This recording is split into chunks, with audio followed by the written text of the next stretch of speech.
মোহাম্মদ ইউনূস সাহেবের এই সংক্ষিপ্ত শাসন আমলকে আমি বাংলাদেশের ইতিহাসে জাহিলিয়া যুগ বলে অভিহিত করলাম। কেন আমি আজকে এই সময়কে জাহিলিয়া যুগ বলে অভিহিত করলাম? আজকে হাদির মাথায় গুলি কেন? মহিলা গৃহকর্মীর হাতে বাড়ির মালিক খুন কেন? পাথর দিয়ে মানুষ খুন কেন? ব্যবসায়ীর হাতে ব্যবসায়ী খুন কেন? লাখো লাখো মানুষ চাকরিচ্যুত কেন? লাখো লাখো মানুষ বাড়িঘর ছাড়া কেন? লাখো লাখো মহিলা স্বামী ছাড়া কেন? লাখো লাখো শিশু বাবা ছাড়া কেন? লাখো লাখো মানুষ মিথ্যা মামলায় জর্জরিত কেন? কোটি কোটি মানুষের বাক স্বাধীনতা হারা কেন?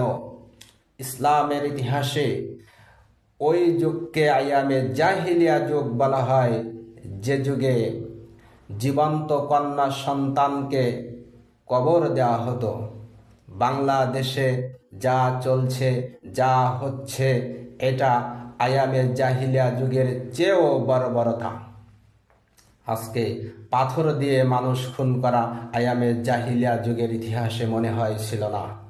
আজকে আইন শৃঙ্খলা এতটাই অবনতি যে একজন মহিলা গৃহকর্মী বাড়ির মালিককে খুন করার সাহস পাচ্ছে।